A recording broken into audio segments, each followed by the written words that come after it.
how else has your background in finance and wealth management kind of shaped your approach to real estate? You got to know how to structure deals. You got to know how to manage risk, and you got to know how to measure value beyond price per square foot. You immigrated to the United States from Afghanistan, correct? So I was born in Kabul. We had to hire Sherpas to basically smuggle us out of the country. Many people recognize you from $1 Million Listings, San Francisco. International people grew over time. I'm getting hits from Italy and Spain and all these different places. Hey, we're watching the show. We love you. Da, da, da. You know, I'm like, oh my God, this is crazy. A pretty big speaker. You speak at a lot of industry events. That can only go so far. How do I get other people to start talking about me? I have this like chip on my shoulder of like, I'm this young guy that nobody wants to help, and I got to do everything I can to make it.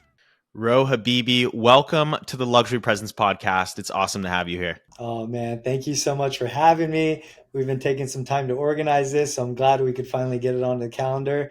Let's go. Let's do it, man. Let's start with your journey, which is a pretty unique one. What initially drew you into real estate, and how did you end up building such an impressive career in the highly competitive San Francisco Bay Area market? Oh man. Look, I've always been fascinated by a lot of it has to do with the human connection side of things. And for myself, like being an immigrant here to the States, I've always thought about legacy, right? Like, what are we going to do here? What are we going to build here? How are we going to make this happen? And real estate happens to be where a lot of that intersects. So I started out in finance. I really thought that finance was going to be my route. And, I got my CFP. I was about to get my CFA. I was working for JP Morgan at the time. And I really thought like, okay, great. This could be a great career trajectory. This is something that I could do. The office is in downtown San Francisco. It's a great place to be. And, I was just going into the office too many days, kind of wondering like, wait, is this it? Does this really fit me, my personality type? Is this what I see myself doing for the long run? Because a career is long, You really have to think about how many years you're going to be doing this thing. And I'm a big fan of building bank balances, and that's great. But it just wasn't something that I was really happy to go home and tell my parents about what was going on, or tell my friends about, I helped do, build this bank balance and build this book of business. So it just wasn't really like, it didn't hit home for me. So I quickly realized that I just wanted to help people kind of live their wealth more so than just manage it. And, the Bay Area is a high stakes, high reward market. And I built my career here by offering more of like just a high touch, a little bit more on the concierge level style service. I read a book a long time ago that I have on my bookshelf right behind me. It's the Four Seasons book. So, and it talks about basically their whole framework. What do they do? How do they do it? Why did they put the client in this like completely different atmosphere than other people ever did and other companies ever did? And it worked out so well that it created just this lifelong group of people that they will not stay anywhere else. Like they won't stay at the St. Regis. They won't stay at the Ritz. Like they're Four Seasons through and through. And when I heard how he did that, I was like, wow, there's a lot of these different aspects because it's all within the hospitality space. I could apply these directly to my business and my brand and my practice. And, let's really, really love on these people. Let's create these amazing experiences, very seamless. And that could help us just continually build our brand. So, the servicing of the clients was great. And, now they don't expect anything less when I'm dealing with them. So it's good because we've kind of built that. And one of the main things is, consistently just showing up with integrity, with empathy, and just results. Because at the end of the day, after everything's all said and done, everybody wants results. And if you can't deliver the results, that's when the puzzle pieces start kind of like falling apart. Definitely. I'm going to have to get that book. I will be looking it up. So I'll tell you what it's called. It's called literally Four Seasons by Isadora Sharp. So that's it. It's a very simple one. You can probably get it on Audible. Yeah, no, it sounds really interesting. Definitely into the whole client experience and whatnot. So we'll certainly look into that. But how else has your background in finance and wealth management kind of shaped your approach to real estate, especially when advising, high end, high net worth clients that you often work with? So I've always thought about it as, okay, follow the money. That's the main idea. Follow the money. Um, when I back channeled out of that and thought to myself, okay, so if I want to work with a certain type of demographic or a certain client or a certain location, who I don't like the term handlers, but who are the people that help with somebody's real estate portfolio, with their stock and bond portfolio, and now with their crypto portfolios, um, with the different assets, with the different aspects of their family matters, for the trusts and all these things. So, there's five main people that do those things. There's going to be the CPA, which is one of my main resources, like very high end CPAs that are working directly with these people, because when they want to make a purchase or a sale happen, literally the first person they call is the tax person, right? They want to know, okay, well, what are going to be where am I going to get hit here, right? Am I going to have to pay? What are going to be the dues? So the CPA is an incredibly important person. The second person is kind of what I was doing before: the CFP, the CFA, um, the wealth manager, the person that's literally helping them build and grow over time with these different strategies. So building up a really good network of CPAs, the wealth managers, financial planners, and then the third person, which I thought was incredibly important, again, and this is all learning from the finance aspect, right? Like, who was I dealing with all the time? Is going to be the trust attorney. The trust attorney is lock and key. They're incredibly important. A very great connection for anyone that wants to sell luxury real estate to have. You need to have a whole bunch of them in your network. Reach out to them.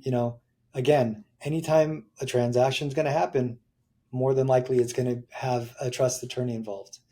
Um, so utilizing those resources, and unfortunately sometimes it's also the family attorney, because sometimes relationships blossom and grow, and then sometimes they part ways. So having a great relationship with the family attorneys also has been a great business and referral source for us.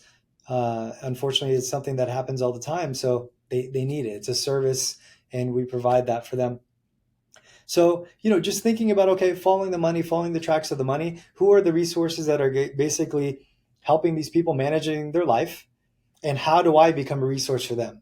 So when I say that, I mean providing simple things like just a comparative market analysis, or just saying, hey, if any of your clients within your sphere say that they need X, Y, or Z, call me. I'll give you the answers. I'll give you the tools. I'll give you the resources. And then you could go speak back to them and you look like an absolute rock star. So, like, being the behind the scenes person for them. And then over time, what does that do? They're like, look, I'm the one getting information from this guy. When my client is ready, immediately the first thing that I'm going to do is introduce them. And it's going to be a very warm introduction, because they're already managing their finances. They're like, look, this is my real estate go-to person. He's going to take care of it for you.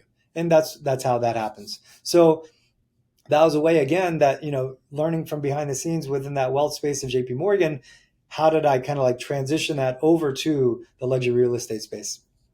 Yeah, certainly. Sounds like you've done an excellent job putting all the pieces of the puzzle together. That's the thing that takes time, Aaron. I'm telling you, that's the thing that I wish I had a mentor figure. I wish I had somebody to sit me down and say, hey, Ro, you know, this is what you want to do year one. This is what you want to do by year three. This is what you want to do by year five. If you really want to sell these types of price points by year 10, you need to be this, like, I wish somebody would have helped me walk through this whole entire thing, because God, it would have saved me so much time and effort and money and failures and missed opportunities. So Certainly. I think that's a super valid point.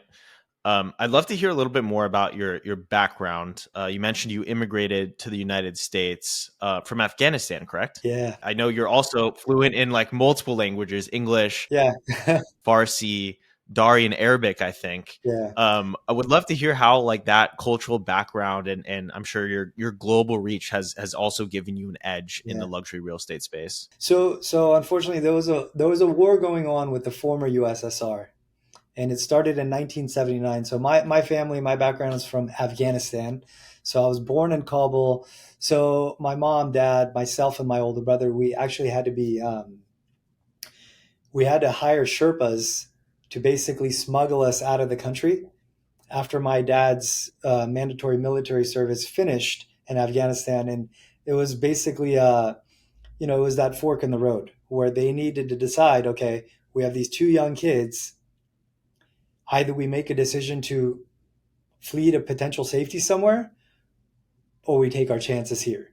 So they put all their ideas together, consulted with the rest of the family, and they said, you know what, we're going to pay these guys, we're going to join the group, and we're literally going to travel. So what ended up happening is, for about 8 nights and 7 days, we traveled basically on donkey back with these Sherpas over the Hindu Kush mountain range into Pakistan. So in Pakistan, what happened was we had to live there in a refugee camp for almost 9 months. And as you can imagine, you're not carrying too much stuff, right? You pretty much have like the clothes on your back and your backpack, and these two young kids that, my parents put in these baby backpacks as we're like going over this trip and journey. So it was tough to get here, but we did. So I always think about it as like, okay, for the ultimate, because I'm now a father as well. I also have two young children. I'm thinking about this like, my God, if this was me and I was in their situation, I really don't know if I would have been able to do all the things that they did. I really have had to come to Jesus moment about that, because it's incredibly difficult just to think about that. So now, like, I guess you could say my why, which is important, right? Your why is a big driver for everyone. So my why is to not let everything that they did, like, be taken for granted or fall by the wayside. Like, I want to be here, be present, and absolutely do everything that I possibly can to excel and milk this opportunity of what we like to call the American dream, right? So that's been a big thing for me. So I always look at my parents and I thank them for all that sacrifice and everything that they did to get us here and get us to this point. So now it's like it's all about the give back. Like, where could I take them for a trip? Where could I go with them? Where could I send them? What could I do for them? So that's been good. So with the languages and the multicultural background, like, it's been an absolute gift. I can walk into a room with very high net worth individuals and billionaires from, Dubai, to tech founders here in Palo Alto, or generational families from Iran.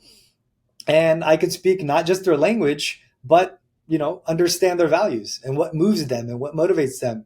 And, real estate's very global now. It's that cultural fluency helps me build, a different type of trust. It builds quickly and it represents my clients. And you really have to understand the cultural nuances, right?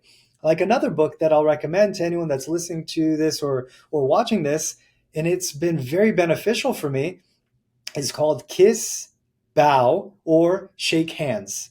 It's a very thick book. It's a manuscript. And basically, it's for anyone that would like to do business with any specific culture. It gives you, like, 6 or 10 pages of just literally full on etiquette. Do I shake their hand or do I not? If there's women in the room, do I greet them or do I just, not look at them? If there's, who's the decision maker of the group? Do they even like to talk business? Or does that happen on our fifth or seventh interaction? Right? So that book, Kiss, Bow, and Shake Hands, has done wonders for me. And it's given me a deep understanding on like the high net worth individuals and how they think. And that's important. You got to know how to structure deals. You got to know how to manage risk. Um, and you got to know how to measure value um, beyond price per square foot, right? They're looking at different things. So I don't just help like the clients buy the homes. I really help them, especially those for that maybe from overseas, making really intelligent long-term lifestyle investments and choices, because these assets, they get into the portfolio, and then at one point or another they might want to do something with them, and I want to be the person that they call on the backside when that time does come, because they had such a good experience that first time. Yeah, that's incredibly insightful. Another book I'll be reading and buying. But yeah, your story also to begin that segment was incredible. I can only imagine your parents must be extremely proud of all that you've done, and I yeah imagine it's yeah pretty integral to your value system and thought process and everything that you do. So Oh, thank you for thank you for sharing that. that. Not only are you now like an amazing real estate agent, but you've also had experience on reality TV. You're a big public speaker. You've done a lot of incredible work building your personal brand. I'd love to hear about your experience on TV. Many people recognize you from Million Dollar Listings, San Francisco. What was your experience being on the show, and like how did it impact your career? Oh man, one, it was incredibly fun.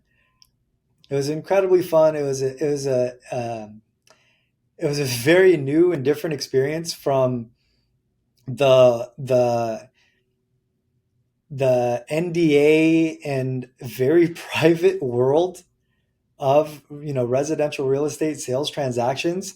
Um, you know, just to kind of give you a little bit of background, the Bay Area in Silicon Valley is like the antithesis of New York City, Los Angeles, Miami. Okay, uh, nobody here, quite frankly, shows their wealth or their money. Okay, so when you're doing a show like Million Dollar Listing, which is very exposing, and the general premise is like, hey, show me your mansion, show me what you have, what are you going to sell this for, how much is this agent going to make off of this transaction. It's like, it's very much so like anti what we do here in the San Francisco Bay Area, Silicon Valley. So filming the show was very, very difficult. Getting my clients or their reps to even agree to record this process over 10 months, in real time, from property showings to the open houses to different things that we did to strategize and actually sell these properties, it was very difficult. And that's why I think that the show really did not pick up like super much head speed and get picked up for that second season.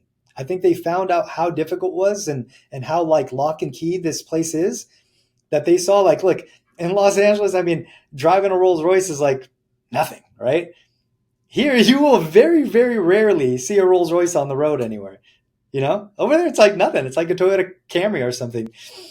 In New York, people are spending $100 million on a beautiful, triplex, and they don't mind people knowing who bought it, who sold it, and what they bought it for, and all that type of stuff. It's like they celebrate wealth, they celebrate these types of things. Over here, it's more so, instead of showing that I have $100 million residence, what I would like to say is like the flex is, for example, oh, I was actually early Uber. I was early Facebook. I was early Twitter. I was, I helped lead the round on this specific company. I did Stripe. So for them, the flex is like, what do you have in your portfolio? Who did you help build? Who did you help grow? What company did you discover? Right? They're thinking big ideas, man. And these people, they're incredibly humble and bright and smart, and they're incredibly wealthy. We have the highest demographic of net worth in the Bay Area way more so than New York and Los Angeles, right? But these people are low key, man. They have multiple homes in different destinations. They enjoy life to the maximum, but they're more worried about like building the next thing.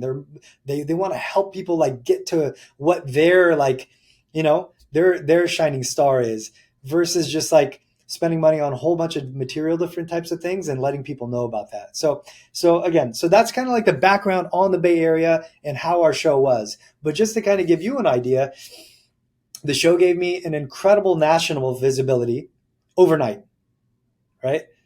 We aired to 20 million people in 90 countries or something like that. Okay. So international people grew over time. I'm getting hits from Italy and Spain and all these different places. Hey, we're watching the show. We love you. Da, da, da. I'm like, oh my God, this is crazy. This thing's really picking up. So it really taught me the power of storytelling. That was the main takeaway. And when people kind of like saw my drive, they saw my value system, they saw my lifestyle, it really built instant credibility because, okay, now you're on television, right? It's myself and two other agents in the entire San Francisco Bay Area, Silicon Valley that are on the show. So it's like, it's going to be me or the other two guys that are going to get a call, a text, or an email to help you buy or sell, right? So you want to be the shining one out of that three. So luckily I got to do that. So they told me that I was the breakout star of the show. And when they did the results, like for the after shows and stuff like that, I got a 64% acceptance rating. My colleagues, one of them got like 4% and the other one got 16%. So like I took the grand market share of that whole show, which was incredible. So it opened up a lot of doors. But I didn't get any direct calls saying, hey, I saw you on the show, come list my house. Or I saw you on the show, come help me buy a house. That was just like a very intro, like little talking point intro. My consistency is what has really kept all those opportunities open and flowing. That makes a ton of sense. I didn't even really think about, the Bay Area demographic, but when you compare it to Los Angeles or New York and Miami, it makes complete sense why a show like that wasn't as successful. But I'm glad to hear you still reaped a lot of benefits from it, especially globally. That's really cool to hear. Yeah. And like you said, you've continued to leverage that through consistency, and beyond TV, you're also a pretty big speaker. You speak at a lot of industry events, which I'm sure has also helped build your personal brand. Would love to hear how you approach, those speaking engagements and how those have helped grow your influence in real estate as well. Sure. So you guys and probably everyone that's maybe listening or watching to this have heard of a guy named Grant Cardone. So I heard of this guy many, many years ago. And I would always follow him and kind of like see what he was doing and stuff like that. Obviously, he was in the training space and then he went into the real estate space. And I don't know, he does a whole bunch of different stuff. But I was really just following him to see how much output this gentleman has. So at one point or another, he did a tweet saying, up until this point in my career or my life or whatever, I've done, 1,000 podcasts. I've done, 3,000 blogs. I've done, 1,000 on camera live interviews for national and international news outlets. So he just started putting all this stuff on there. And I was thinking to myself, it's not who I know, and it's not what I'm like screaming about myself, right? That can only go so far. How do I get other people to start talking about me? How do I start getting more known to give myself more opportunity for someone to call, text, or email me for their residential real estate needs? So when that clicked, I was like, oh my God, I got to start doing national press. I got to start doing more media. I got to start doing blogs, vlogs, podcasts. I got to like really build out some stuff. So speaking engagements, I was like, great. Okay. If I want to be an industry expert, or if I want to be known as an industry expert, I got to get on the speaking engagement stuff. So I really treat it like every stage is really a client meeting. Okay. So you have to first go into it knowing who the audience is. You got to speak from value, and you always have to leave everybody there right? That spent time and effort and money to fly there and get a hotel and book a ticket for the conference and all that stuff. Like, you cannot leave these people like hanging. So what I would do is, okay, how am I going to drive more value than anyone else in this whole entire speaking engagement? How am I going to get more people to come up to me after this thing is done and ask me questions about how to do this? And I would just like give, pour it on people, right? Because probably 95% of the people that are listening to whatever I said on a stage, they're probably not going to do anything. But there are going to be maybe about 5% of people that are going to do every single thing that I said to the T. And they're going to then email me later and be like, hey, Ro, blah, blah, blah. I just did what you just said and it worked. And I'm like, oh, man, that for me is the icing on the cake. Like, if I could help them get to where they want to go, that is it for me, right? So I created authentic relationships over time with these people, and many which have turned into referral pipelines and business collaborations from all of my main feeder markets, right? Like, I know throughout the continental United States and also internationally who has the ability to be able to send me people that are qualified to buy in the SF Bay Area. It's very expensive here, right? So I know 90% of the markets are not going to ever have a referral for me. Only 10% of those markets are going to have referrals that could actually be able to do it, right? So for me, I go there, I do the speaking engagement, I have meetings, I meet people, I go to dinners, I go to lunches, I build out that referral network because that is what I wanted to do. I want to have like such a powerful referral network that if I ever want to send someone to Boston or New York or Miami or whatever, I'm like, I know exactly based on this person's personality who to send it to. Awesome. Yeah. I think there are a lot of agents who undervalue that agent to agent relationship and connection, which comes into play at these, events and whatnot. So it's really cool to see that you're leveraging that. And you mentioned you wanted to start doing more media and content creation, which I can confirm you have been doing. You've got a really powerful digital presence through your social media and your website, which we'll touch on in a bit, but would love to dive into some social media stuff because you do an excellent job. I think, you Okay. nailed the balance of real estate content with, your personal life, which is really important for, building your authentic brand. But how has that sort of contributed to building, your personal brand and helped you in your business? Yeah. So this is ebb and flow, right? So I'm year 13 now. So obviously my social media, my whole entire idea about it when I first started, in 2012 up until now has, obviously drastically changed and has become a lot more refined and a lot more targeted and strategic. But as an idea, it's my digital handshake. Okay. So it allows people to see who I am before they ever pick up the phone. It helps them understand my work ethic because they're consistently seeing like pumping out on stories and posts and different properties I saw this week and different, and analysis of what I'm giving for a certain city or what's going on there. Obviously, it peeks into my lifestyle behind the scenes. People want to see, okay, this person's a family man. All he does is spend time with his kids. This guy's traveling everywhere. How the hell is he selling so much real estate when he's traveling all the time? So it shows my values. It shows what I'm into, right? So it's literally one of the best things that I could do to build trust at scale, right? Again, how many people know me?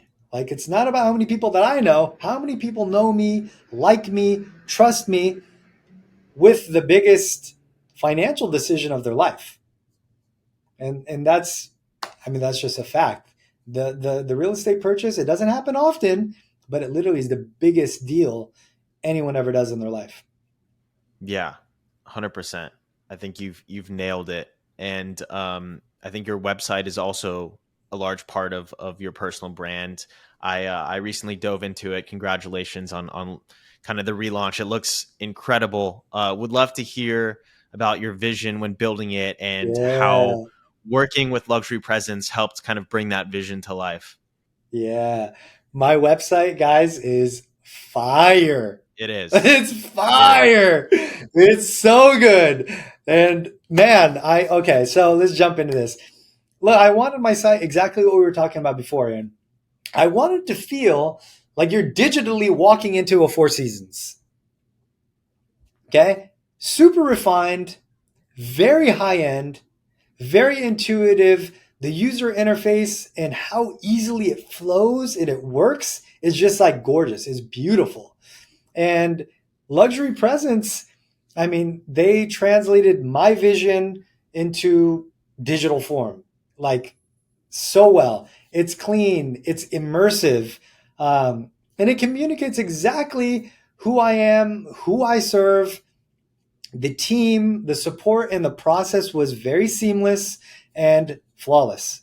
Like everything was perfect, dude. For me, uploading photos, videos, copy, just everything onto that dashboard that they use, and then all of a sudden they're putting it to practice and they're sending it over to me. Bro, check this out. This is what we've done. This is A version, B version, C version. What are you feeling?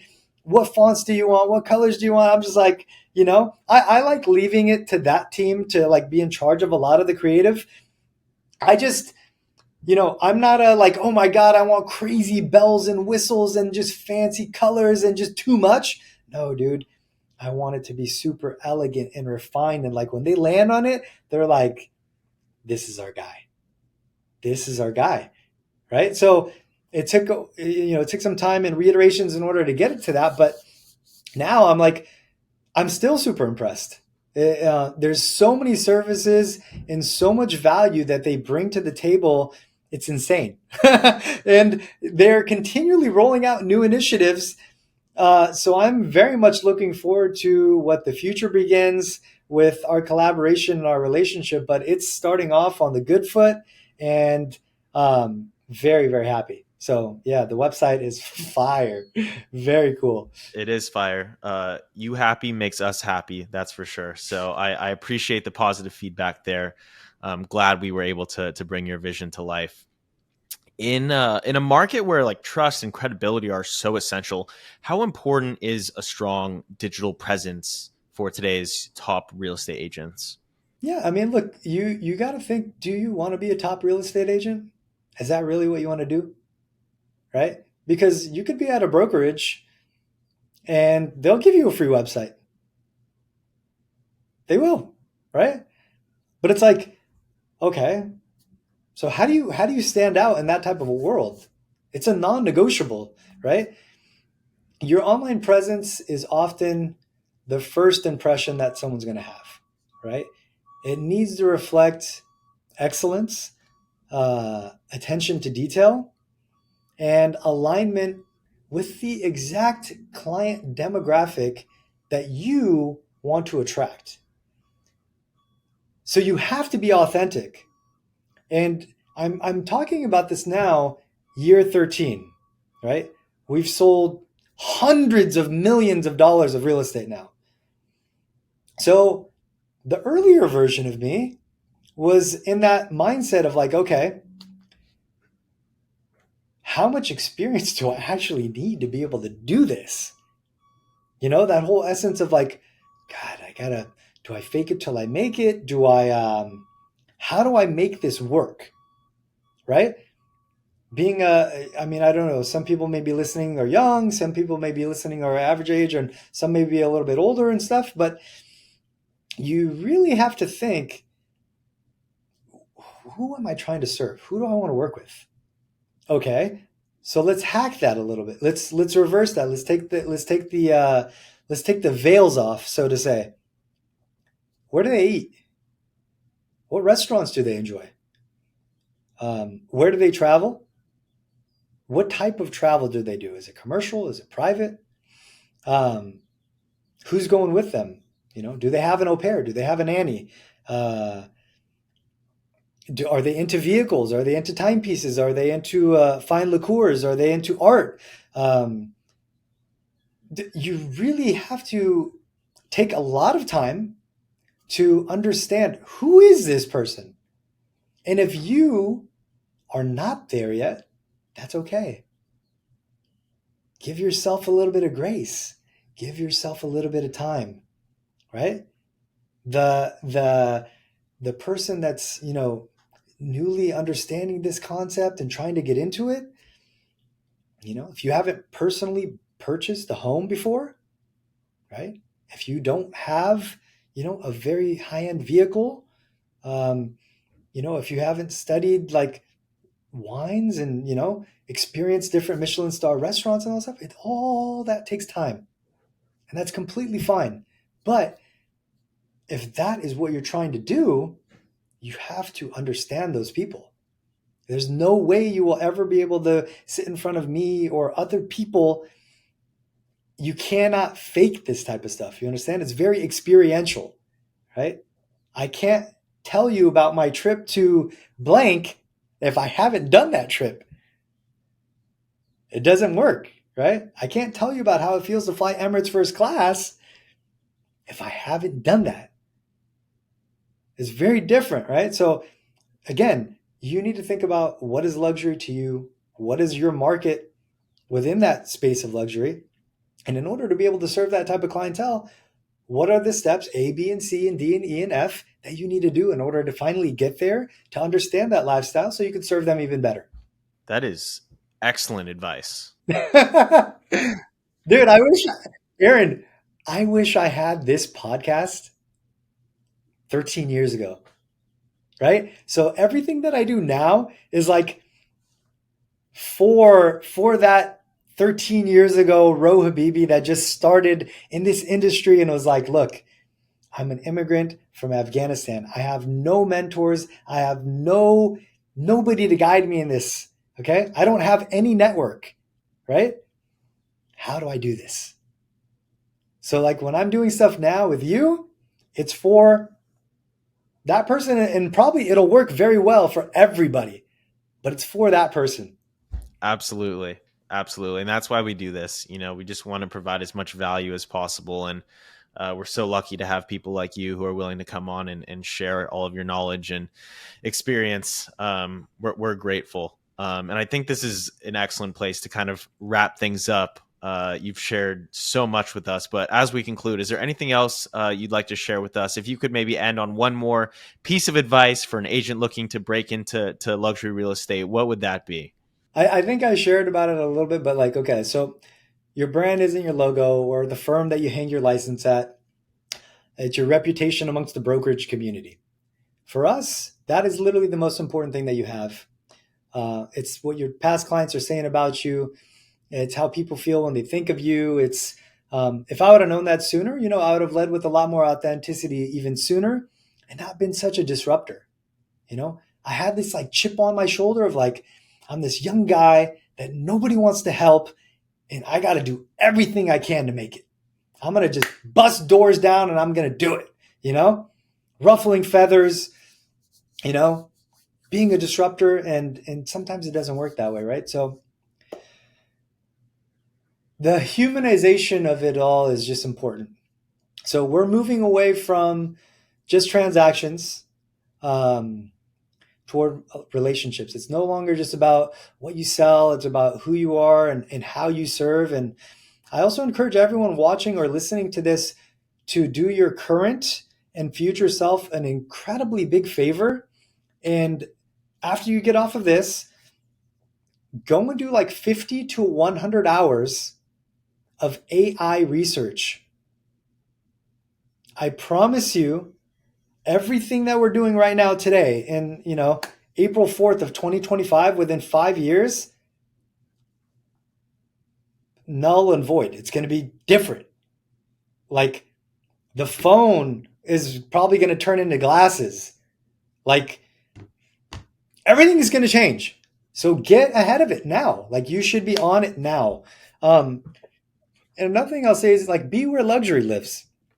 Physically, digitally, study your clients, their lifestyles, know their pain points, earn their trust by being excellent, before you're even given the chance to. Any agent that you talk to that is like tried and true knows their market like inside out.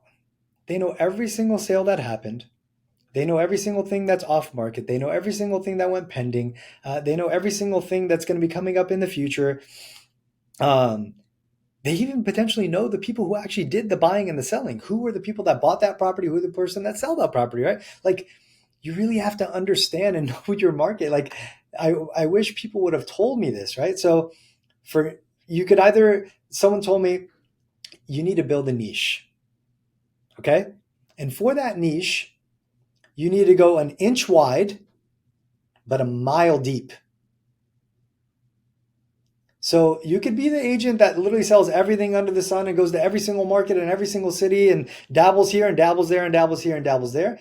But that will not create that 35, 40-year, like you're the absolute top market leader in this specific market and you know better than anybody else. And you're doing hundreds of millions of dollars every single year, specifically in that market. And you're not even having to drive more than 5, 10 miles. Like, or do you want to just bounce around and drive everywhere? And again, I'm talking to my 13 years ago self because for a long time I've been bouncing around everywhere. Like it's all the super prime markets and the high price points, but I'm going everywhere, right? Now I'm thinking to myself, okay, Ro, it's time to slow down, a little bit more refinement, a little bit more niche. Where do you want to be known for? When someone thinks of Roh Habibi anywhere on the planet, I want them to think Atherton, California. Roh Habibi is synonymous with Atherton, California. That's what I want. That's my whole entire purpose right now. Everything that I'm doing is towards that. So that's kind of like what I'm doing. And last thing I'll say before we end all this is real estate has really it's been my passport for relationships and the most insane experiences. And it really is cool because you make a lot of impact on people's lives, truly, because they're buying this place, they're enjoying it, they're loving it, they're creating memories. And at one point or another, it's not going to serve them anymore. And then they're like, cool, we're ready to go to the next one. And that's good. You want to be part of that process for the next 30, 40 years while you're doing this job. You want to be in these people's lives doing the real estate transactions for them, right? Just like their CPA and just like their wealth manager and just like their tax advisor and their trust attorney. Like you want to be the guy. You're my real estate guy or my real estate gal. That's what you want it to be. So it's legacy, right? What legacy am I trying to like create here and what I'm trying to do? And if you're listening and you're enjoying this and you're looking for a trusted partner in the San Francisco Bay Area and the Silicon Valley, or someone who will literally just treat your referral and your people just like you would, I'm here and with gratitude always. So appreciate you guys. Appreciate your time. Thank you, Aaron, and the entire Luxury Presence crew. And yeah, if you end up listening to this or watching this, send me a DM or send me a note and tell me what you enjoyed the most and if I could do anything to help you out. Love that. We will certainly throw all of your contact information and ways to find you in all descriptions. So much value in this episode, Ro. You absolutely killed it. And by the way, I fully endorse your comments on AI. AI keeps me up at night. I can't sleep. Absolutely, everyone should be spending a lot of time looking into that. But again, such a valuable episode. Thank you so much for coming on. For those listening at home, really appreciate your tuning in. Please like, comment, subscribe, all that jazz, and we will see you on the next episode of the Luxury Presence Podcast.